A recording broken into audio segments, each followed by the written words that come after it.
Bonjour à tous, voici notre présentation sur l'éco-conception de notre cage de foot SG500L de la marque Kipsta. Je m'appelle Maël Rodier et voici mon fidèle acolyte Amaury Torrent juste ici.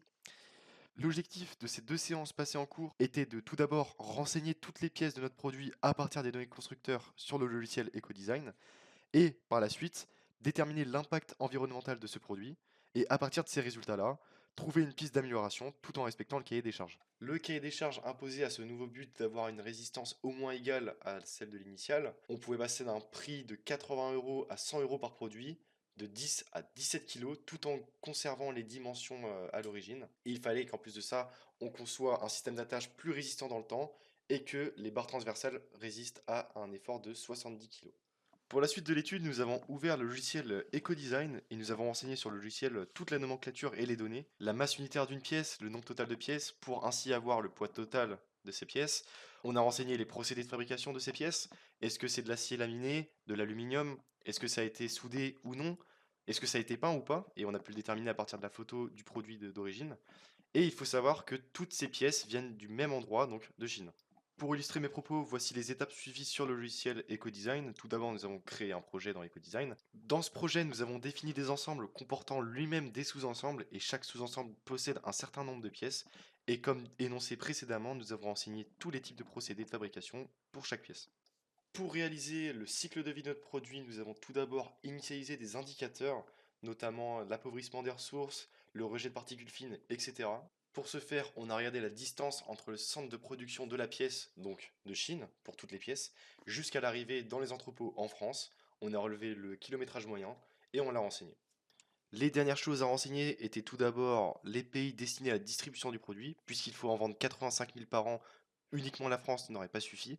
Et pour finir, nous avons renseigné la maintenance du produit. Il s'agit juste d'un lavage de temps en temps, mais qui implique l'utilisation d'eau potable et de savon. Une fois le cycle de vie calculé, on peut l'analyser d'après ce graphe. Donc, comme on peut le voir, l'indice impactant le plus d'indicateurs est la distribution, donc en jaune, suivi des matières premières en bleu-vert.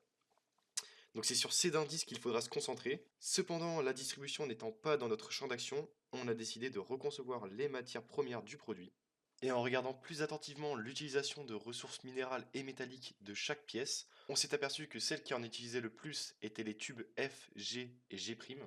Mais ce n'était pas tout, puisqu'il s'avère aussi que ces tubes F, G et G' étaient aussi ceux qui émettaient le plus de particules fines.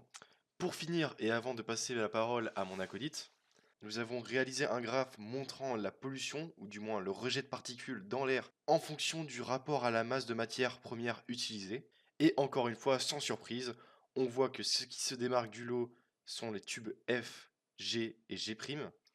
Toutes ces preuves nous ont fait comprendre qu'il fallait en priorité agir sur le matériau des tubes avant le reste. Pour cette éco-conception de la cage de football Décathlon, nous allons nous concentrer sur deux leviers principaux, le choix des matériaux et le procédé de fabrication. Nous privilégierons des matériaux recyclables ou à faible empreinte carbone pour les tubes, corners et attaches de filets. De plus, nous optimiserons le procédé de fabrication pour réduire l'impact environnemental en réduisant les étapes et la consommation énergétique. Tout en choisissant des matériaux, nous veillerons à conserver de bonnes propriétés mécaniques telles que la résistance élastique, la résistance à la traction et la durabilité, afin de garantir la solidité et la performance de la cage tout en minimisant son impact environnemental.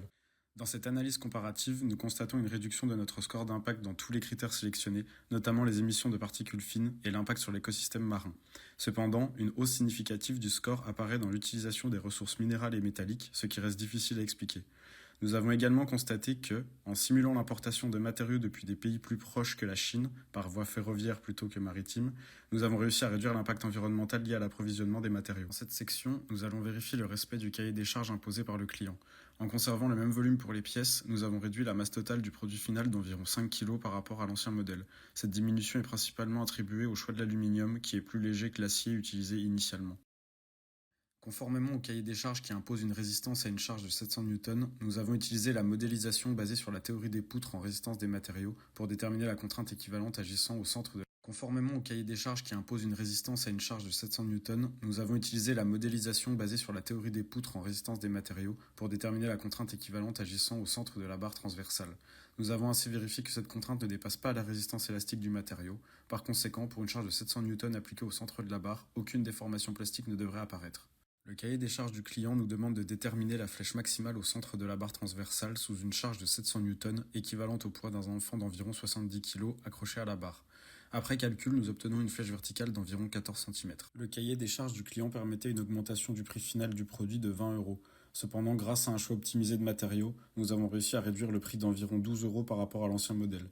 Cette analyse ne prend en compte que le prix des matériaux bruts, sans inclure les coûts liés au procédé de fabrication, ni ceux d'importation. Après avoir réalisé l'analyse comparative de l'impact environnemental de notre nouveau produit par rapport à celui de référence et avoir vérifié le respect du cahier des charges, tant du point de vue mécanique que commercial, nous pouvons en tirer les conclusions suivantes. Le logiciel EcoDesign nous montre une nette amélioration de l'impact écologique sur les critères sélectionnés, bien que nous n'ayons aucune explication détaillée sur la méthode de calcul ni sur les unités utilisées lors de la saisie des matériaux et procédés. L'exception notable concerne l'impact lié à l'utilisation des ressources minérales et métalliques. Un levier supplémentaire à explorer serait la provenance des matières premières ainsi que leur mode de transport. Il serait pertinent de se pencher aussi sur le mode de distribution, car le fait d'exporter ces produits dans toute l'Europe engendre un impact non négligeable sur l'empreinte carbone. Limiter les ventes au territoire français, voire aux pays voisins, et éviter de se fournir en Chine en privilégiant des pays plus proches comme l'Espagne ou l'Italie, pourrait être une solution plus durable. La meilleure solution reste néanmoins d'encourager l'utilisation des cages de football publiques sur les terrains de football communaux ou dans les squares, ce qui permettrait non seulement de réduire l'impact écologique, mais aussi de favoriser les échanges sociaux et les rencontres entre les utilisateurs.